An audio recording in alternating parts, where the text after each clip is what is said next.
धार जिले में जन्मे प्रियांशु राजावत ने बैडमिंटन खेल में विश्व इतिहास रच दिया। थाईलैंड में आयोजित बैडमिंटन प्रतियोगिता में धार के प्रियांशु राजावत ने भारतीय बैडमिंटन टीम का प्रतिनिधित्व करते हुए इंडोनेशिया को 3-0 से हराया। साथ ही 73 वर्षों में पहली बार भारत बैडमिंटन में थॉमस विश्व कप का विजेता भी बना। प्रियांशु के इस उपलब्धि पर प्रधानमंत्री नरेंद्र मोदी, केंद्रीय खेल कल्याण मंत्री अनुराग ठाकुर ने भी मुलाकात करके प्रियांशु राजावत का उत्साहवर्धन किया है। भारत को फाइनल में ऐतिहासिक जीत दिलाने वाले मध्य प्रदेश के बैडमिंटन खिलाड़ी प्रियांशु राजावत को मुख्यमंत्री शिवराज सिंह चौहान ने अपने निवास में आमंत्रित कर खेल एवं युवा कल्याण मंत्री यशोधरा राजे सिंधिया के साथ प्रशस्ति पत्र एवं 10 लाख रुपए की प्रोत्साहन राशि भी भेंट की। धार आगमन पर प्रियांशु का नगर में जगह जगह स्वागत किया गया, तो वहीं ग्रामीण क्षेत्र में भी प्रियांशु की इस उपलब्धि पर जमकर जश्न मनाया गया। प्रियांशु की इस अविस्मरणीय उपलब्धि पर हमारे सहयोगी पवन वैष्णव ने थॉमस कप विश्व विजेता टीम के हिस्सा रहे गोल्ड मेडलिस्ट बैडमिंटन खिलाड़ी प्रियांशु राजावत से खास चर्चा की। आइए जानते हैं ऐतिहासिक सफलता पर उनका क्या कहना है। नमस्कार, खबर मध्य प्रदेश में आपका स्वागत है। आपके साथ मैं हूं पवन वैष्णव और इस वक्त हमारे साथ मौजूद है देश विदेश में चर्चित एक खास शख्सियत। जी हाँ, बिल्कुल सही सुना आपने, हमारे साथ थॉमस विश्व कप विजेता प्रियांशु राजावत मौजूद है, जिन्होंने हाल ही में थॉमस कप जीता है। आइए चर्चा करते हैं बैडमिंटन के इस उभरते खिलाड़ी प्रियांशु राजावत से और जानते हैं कि इस उपलब्धि मिलने पर कैसा महसूस कर रहे हैं। नमस्कार प्रियांशु जी, स्वागत है आपका खबर मध्य प्रदेश में। सबसे पहले तो आपको इस उपलब्धि पर बधाई। हम जानना चाहेंगे कि जो सफलता मिली है, इस सफलता के पीछे क्या राज है? बहुत खुशी थी हम सबको भी जीतने की, और पूरा इंडिया हम लोगों को सपोर्ट कर रहा था यहाँ से कि इस बार मेडल लेके आए इंडिया, क्योंकि 73 इयर्स में कभी इंडिया को मेडल नहीं आया कुछ भी। तो वहाँ पे जाके हमारे लिए बहुत मतलब खुशी का दिन था, मतलब जिस दिन हमने गोल्ड मेडल जीता, क्योंकि इंडिया में भी सब बहुत हमको सपोर्ट कर रहे थे यहाँ से। और मेरे जो कोचेज हैं, सुधीर वर्मा सर भी बहुत, मतलब जब मैं स्टार्ट किया था तो उन्होंने मुझे सिखाया था, और मेरे पेरेंट्स जो मुझे हमेशा सपोर्ट करते हैं और अ, हमेशा सपोर्ट मिलता रहा है, तो बहुत अच्छा लगता है कि ऐसे सपोर्ट के साथ मैं खेल रहा हूँ। तो मैं अपने गवर्नमेंट को भी थैंक यू बोलूँगा कि कल मुझे सीएम सर और सिंधिया मैम ने भी बुला के एक रिवॉर्ड दिया, बहुत अच्छे से स्वागत किया मेरा वहाँ पे। तो बस मैं ऐसे थैंक यू बोलूँगा कि ऐसे ही आप सपोर्ट करते रहें और ऐसे प्लेयर आते रहेंगे। और सफलता आपको मिल चुकी है। सफलता मिलने के बाद एक नए आयाम पर आप पहुंच चुके हैं।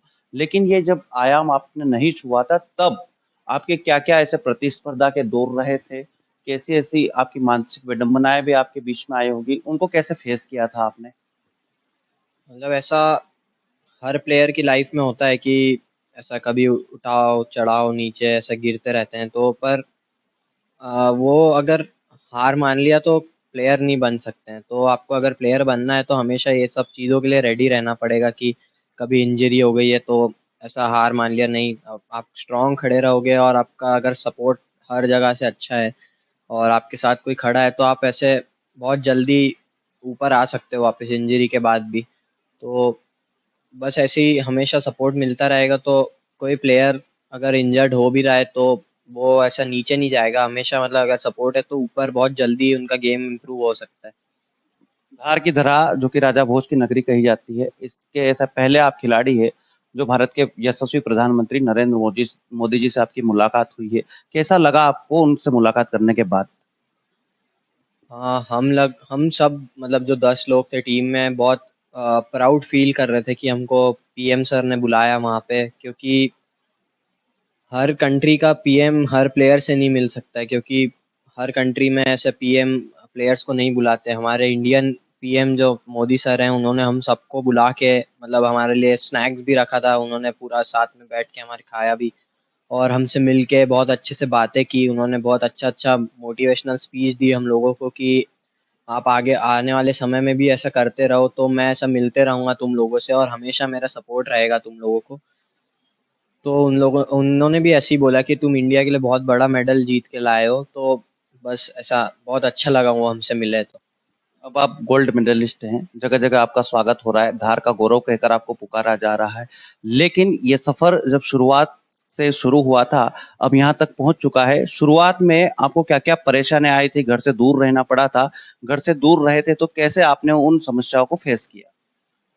सबसे पहले तो घर से दूर जाने वाली बात है तो वो पूरा क्रेडिट जो है वो मेरे मम्मी-पापा को जाएगा, क्योंकि अगर वो मेरे साथ नहीं खड़े होते, मतलब मुझे दूर नहीं भेजते, क्योंकि मैं जब 8 साल का था तब मुझे यहाँ से दूर जाना पड़ा था खेलने के लिए। तो मेरे मम्मी-पापा ने ही मुझे सबसे ज़्यादा सपोर्ट किया, क्योंकि हर कोई पेरेंट्स अपने बच्चे को 8 साल की उम्र में घर से दूर नहीं कर सकता है। तो मैं सबसे ज़्यादा उनको थैंक यू बोलूँगा कि उन लोगों ने मेरे साथ हमेशा खड़े होके मेरे को कुछ भी हो, अगर मैं हार भी रहा हूँ तो कभी ऐसा नहीं बोला कि खेलना छोड़ना पड़ेगा। जब भी मैं हारता हूँ तो बस उनके मुँह से यही सुनता हूँ कि नेक्स्ट टाइम अपन ही जीतेंगे, कोई हमको नहीं हरा सकता है। और फिर मैं सुधीर सर को भी बोलना चाहूँगा थैंक यू, कि उन्होंने भी मुझे सपोर्ट अच्छे से किया था। तो फिर मैं यहाँ से गया हैदराबाद, तो फिर सारा उधर से भी गोपी सर को सारा क्रेडिट जाएगा, क्योंकि वो अभी तक मेरे साथ खड़े हैं और मैं उनका बहुत थैंकफुल हूँ कि वो मुझे अपने बच्चे जैसा ही देखते हैं।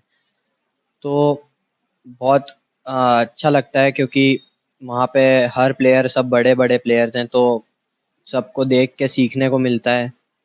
तो बस ऐसे ही अभी मैं ये चाहूँगा कि मैं और मेडल लेके आऊँ इंडिया के लिए। अच्छा, प्रियांशु, हर माता-पिता का एक सपना होता है कि उनका बच्चा उनका नाम रोशन करे। आपने नाम रोशन भी किया है, लेकिन हर क्षेत्र में हर विद्यार्थी निपुण नहीं होता है। जैसे कि एक कहावत है, पढ़ोगे लिखोगे तो बनोगे नवाब, खेलोगे कूदोगे तो होगे खराब। आपने खेल-कूद करने के बाद भी आप नवाब बन गए हो। आप शिक्षा के क्षेत्र में भी अग्रणी रहे हो, लेकिन खेल-कूद के क्षेत्र में काफ़ी अग्रणी हो।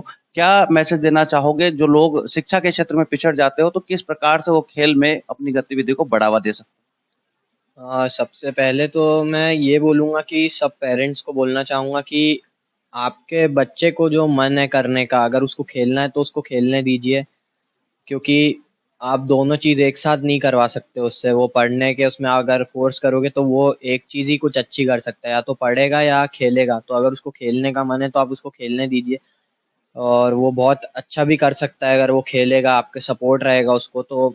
क्योंकि मेरा भी मतलब पढ़ने पे मैं भी अच्छा था, पर मेरे को खेलने में ज़्यादा था, तो मेरे घर वालों की तरफ से भी मुझे खेलने के उसमें ज़्यादा सपोर्ट था। कभी उन्होंने बोला नहीं कि पढ़ना चाहिए तुझे, क्योंकि मैं खेलने में अच्छा था, तो यहाँ से सपोर्ट था। पूरा पेरेंट्स मुझे हमेशा मेरे साथ खड़े रहते थे। तो मैं हर बच्चों से भी यही बोलूँगा, अपने पेरेंट्स को बोलो कि उनको जो तुमको जो भी करना है, अगर पढ़ना है तो पढ़ने में वो सपोर्ट करेंगे, अगर खेलना है तो उनसे बोलो कि मैं खेल के अच्छा करके दिखाऊँगा, और कभी भी हार मत मानना, कुछ भी सामने हो रहा है तो।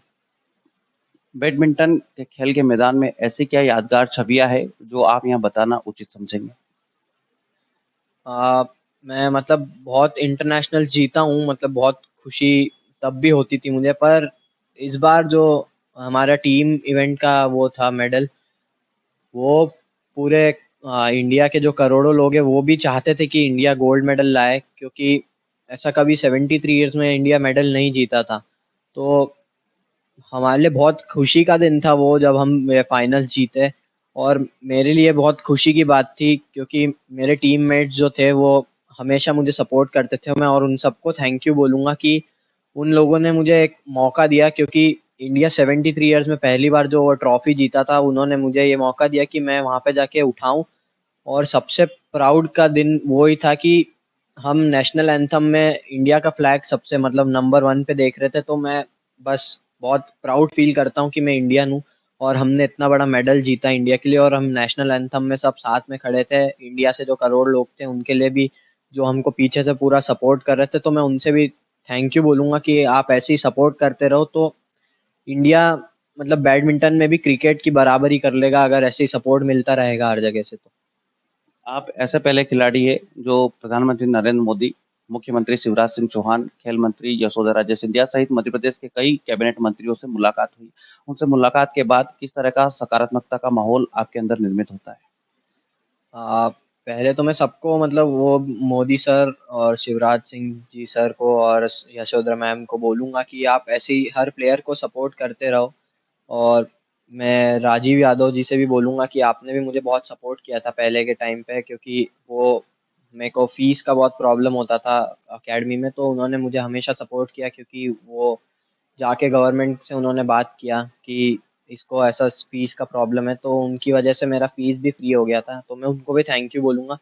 और हाँ, हमें जो गवर्नमेंट सपोर्ट कर रहा है अभी, बहुत अच्छे से जो मोटिवेशनल स्पीच और ये सब मोटिवेट कर रहे हैं वो लोग हमको बात कर कर के कि तुम अच्छा खेल रहे हो, पर अभी भी ऐसा और करना है तुम्हें। तो मुझे बहुत अच्छा लगता है कि वो ऐसा ट्रीट करते हैं कि ये कुछ नहीं है, अभी और तुम मेडल लाओगे तो हम और अच्छे से तुम्हें ट्रीट करेंगे। तो बस ऐसे ही मैं थैंक यू बोलूँगा। और मैं अपने कोचेज़ और जो मेरे टीम में सब प्लेयर्स थे और जो सपोर्टिंग स्टाफ था, तो मैं उनको भी यही थैंक यू बोलूँगा कि आप ऐसे ही हमेशा हमारे साथ रहें। और मैं सबसे बड़ा जो क्रेडिट था वो हमारे जो कोच थे टीम के, गोपी सर को भी मैं यही बोलूँगा कि आप हमेशा ऐसे सपोर्ट करते रहें, तो बहुत प्लेयर्स निकलते रहेंगे। खेल के क्षेत्र में हर एक खिलाड़ी का एक सपना होता है, वो गोल्ड मेडलिस्ट बने। आप बन चुके हैं, कई खिलाड़ी कतार में हैं, कई हतोत्साहित होते हैं और आत्महत्या जैसे कुप्रयास भी कर लेते हैं। उन खिलाड़ियों को क्या मैसेज देना चाहेंगे? मैं उनसे बोलूँगा कि मतलब हार-जीत तो चलती रहती है, अगर हार रहे हो तो कुछ सीखने को ही मिलेगा हार से भी। क्योंकि जीतने से तुम्हें पता नहीं चलेगा कि हारने का क्या दर्द होता है, क्योंकि जीत-जीत के बस खुशी ही मिलती है। जिस दिन आप हारना सीख गए तो तुम्हें पता चलेगा कि हार के भी क्या होता है, क्योंकि हारने के बाद सब लोगों को ऐसा लगता है मुझसे कुछ नहीं हो रहा है, मैं नहीं खेल सकता हूँ, मुझे छोड़ देना चाहिए। मैं तो ऐसे जीत ही नहीं पाऊँगा। अगर जिस दिन आपने ये ठान लिया कि आप हार रहे हो, तो अब फिर हार के जीतना भी सीखना पड़ेगा, क्योंकि एक बार जीतोगे, फिर ऐसे धीरे-धीरे करके ही जीत सकते हो। ऐसा नहीं होता कि हर टूर्नामेंट आप ही जीत रहे हो। अगर एक जीत रहे हो तो दूसरा हारोगे, फिर तीसरे के लिए आपको तैयारी वही करना पड़ेगी कि मैं तीसरा जाके जीतूँ, फिर ऐसे जीतते रहूँ, जीतते रहूँ। तो मैं सबसे यही बोलूँगा कि अगर आप एक दिन हार रहे हो, तो आप अपना दिल मत छोटा करो। और हारने हारना भी बहुत बड़ी सीख है कि हार के पता चलता है कि अपने लेवल क्या है प्लेयर्स के सामने।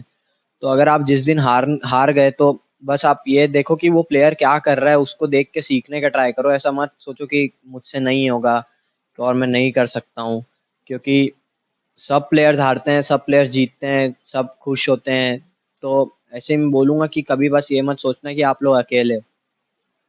तो ये थे धार की धरा से नाता रखने वाले बैडमिंटन खिलाड़ी प्रियांशु राजावत, जिन्होंने हाल ही में थॉमस विश्व कप जीता है और धार, मध्य प्रदेश और भारत का नाम पूरे विश्व में रोशन किया है।